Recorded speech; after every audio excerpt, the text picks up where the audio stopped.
और वृद्ध, वृद्ध का मतलब है जिसकी सभी कामनाएं शांत हो गई हैं। तुमने जो भी काम करने जवानी में करनी है। वृद्ध में तो वैसे ही आपकी आंख, नाक, कान, इंद्रियां काम नहीं करती, कोई मतलब नहीं है। जो भी काम करना है आपको युवावस्था में करना है। युवावस्था में जब शरीर चलता है तो भजन भी करना है, पाठ भी करना है और संसार भी करना है। आपको युवावस्था में करना है। आप हैरान हो जाएंगे कि बहुत उम्र के बाद में भजन नहीं होता। कमर दुखती है, आंख में नहीं दिखता। भजन कर मस्त जवानी में बुढ़ापा किसने देखा है। भजन कर मस्त जवानी में बुढ़ापा किसने देखा है। भजन कर मस्त जवानी में बुढ़ापा किसने देखा है। बुढ़ापा किसने देखा है। बुढ़ापा किसने देखा है।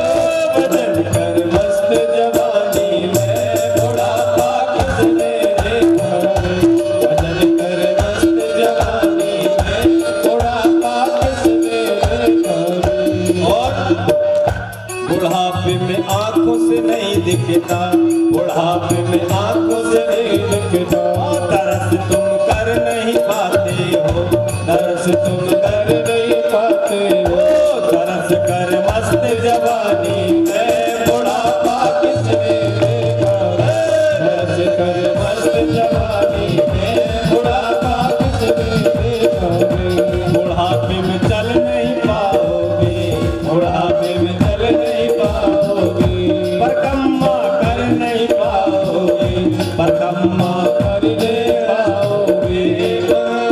मस्त जवानी में बुढ़ापा किसने देखा है। भजन कर मस्त जवानी में।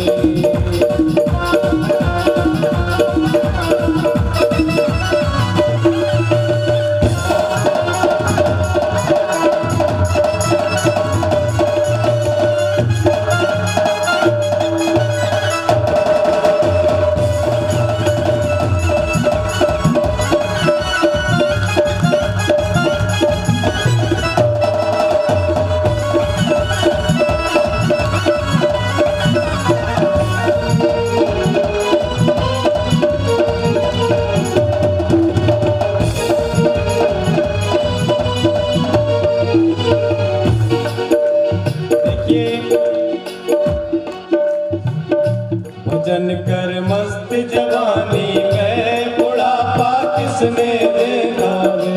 भजन कर मस्त जवानी में बुढ़ापा किसने देखा है। कहते जीवन के अंदर जो भी काम करना है, जब आपके सामर्थ्य होगा आप हैरान हो जाएंगे। गुजरात के अंदर एक बहुत बड़ा आदमी हमारा सेवक है, साय करके। जब कुछ उम्र हो गई उसकी तो कोई गाय का दान करना चाहता है, कोई कुछ का कहना, तो लड़के बोलते हैं कि बोले ये लुटाता रहता है। वो ये चाहता है कि मेरे में से मैं कुछ दान धर्म कर दूं, लेकिन लड़के कहते हैं कि ये लड़के दान नहीं करने देते। हाँ भजन कर मस्त जवानी में बुढ़ापा किसने देखा है। भजन कर मस्त जवानी में बुढ़ापा किसने देखा है। भजन कर मस्त जवानी में बुढ़ापा किसने देखा है।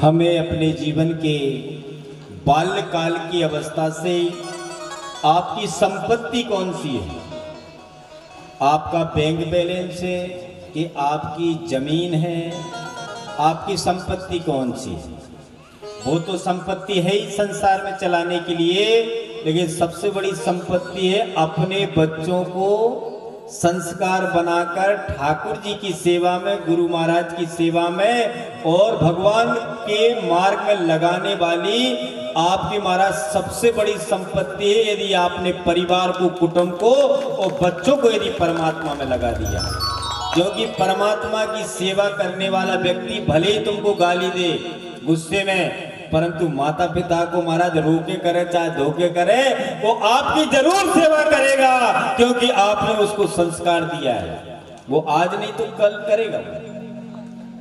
अपने बच्चों को लोगों ने इतना पढ़ा दिया, महाराज विदेश में चले गए, गुजरात के अंदर में और पंजाब के सारे घर खाली हैं।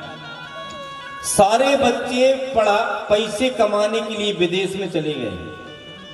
आज माता पिता, ये बिल्कुल सच्ची घटना है, रैया मंडी के अंदर अपना आश्रम है पंजाब के अंदर में, माई जब खत्म हो गई उसकी डेड बॉडी को 4 दिन तक रखे रहे, लड़के लोगों को प्लेन ही नहीं मिला। अपने आश्रम की सेवक थी वो, लड़के 5 दिन के बाद आए, 5 दिन के बाद में फ्रिज में रखी रही, माई चिल्लाती रही कि मेरा लड़का आ जाता, लड़का आ जाता। तो मेरा कहने का मतलब ये है कि आपने अपने बच्चों को साथ में रखना है और उसको संस्कार बनाना है, क्योंकि यही संपत्ति है जो महाराज आप जब अकेले 65-70 के हो जाए थे और जब वही लड़का आपने यदि संस्कार बनाया है और वही आपके पास में रहकर पूछ लेता है कि पापा तबीयत कैसी है, महाराज उसी से आपका आधा रोग दूर हो जाएगा। ये माता पिता की संपत्ति है। गोबा दरिद्रो विशाल कृष्णा, संसार के अंदर में सबसे बड़ी संपत्ति है संस्कार देना। हम देश विदेश में घूमते महाराज चारों तरफ से, और अपने बच्चों को जब आप मंदिर में जाओ या महात्मा के पास में जाओ तो बच्चे का हाथ पकड़ के ले जाना कि तू भी मत्था टेक ले। कभी कभी होता क्या है कि बच्चे स्कूल जाते हैं तो महात्मा पूछते हैं बेटा, बोले बालक को नहीं लाए तुमने?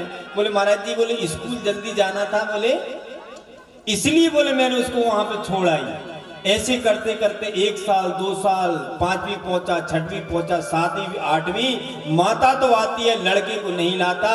जब लड़का बड़ा हो जाता है, माई बूढ़ी हो जाती है, तो महाराज माई को तो छोड़ जाता है आश्रम में, खुद नहीं आता। महात्मा पूछते पूछते थक गया और कल वो माई नहीं सुनती, माई बोलती थी कि लड़का क्यों नहीं लाई। आज लड़का कहता है कि महाराज माता मेरी तो श्रद्धा तो है, लेकिन मैं अंदर नहीं जाऊंगा, तू ही चली जा। कई बार देखा गया ये बात आश्रमों के अंदर में, इसलिए अपने बच्चों को हाथ पकड़ के महापुरुषों के पास में ले जाना चाहिए, मंदिर में ले जाना चाहिए। बोलो शंकर भगवान की। कई जगह हमने देखा पंजाब के अंदर में, वो बड़ा हो गया महाराज, बहुत बड़ा अफसर बन गया, मैया की उम्र 80 साल हो गई, वो उसको नौकर के द्वारा छुड़वा देता है, लेकिन वो कभी आता नहीं। कई सालों के बाद जब वो आए तो मैंने को किसका लड़का है? बोले महाराज जी भंडारी जी का हूं मैं। तो मैंने को यार तेरी मम्मी और पापा तो इतने धार्मिक लोग थे, लेकिन तू 50 साल के बाद आया। अब 50 साल के बाद कब आया? दुख का पिंडारा लेके आया। बोले महाराज मेरे को फलाना दुख है, ठिकाना दुख है।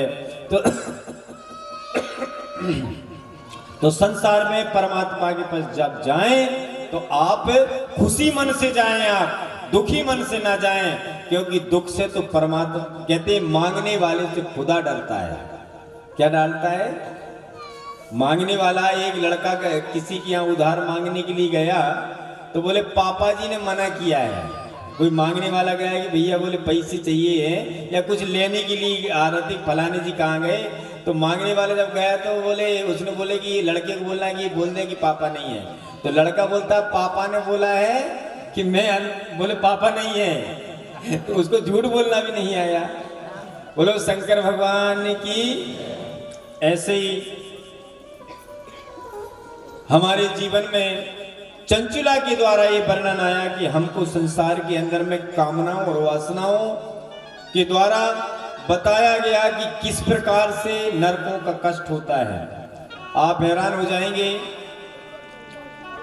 कि आपको जीवन के अंदर में यदि किसी का परमात्मा में एक उम्र के बाद में यदि कोई व्यक्ति बहुत उम्र के बाद में भी यदि काम कर रहा है और उसके बच्चे नहीं सुन रहे, तो आप ये समझ लेना चाहिए कि उसने अपने बच्चों को संस्कारवान, कहीं न कहीं कुछ कमी तो रह गई है। आपने जैसे आपको यदि अपनी बुढ़ापा सुधारना है तो जवानी को कंट्रोल करना पड़ेगा। क्या करना पड़ेगा? और नहीं तो माता पिता, नहीं तो बच्चे सुनेंगे नहीं। इसलिए बच्चों को संस्कार ज्ञान देने के लिए हमको युवावस्था से ही हमको परमात्मा का ध्यान करना चाहिए। शिव पुराण के माध्यम से बताई गई बात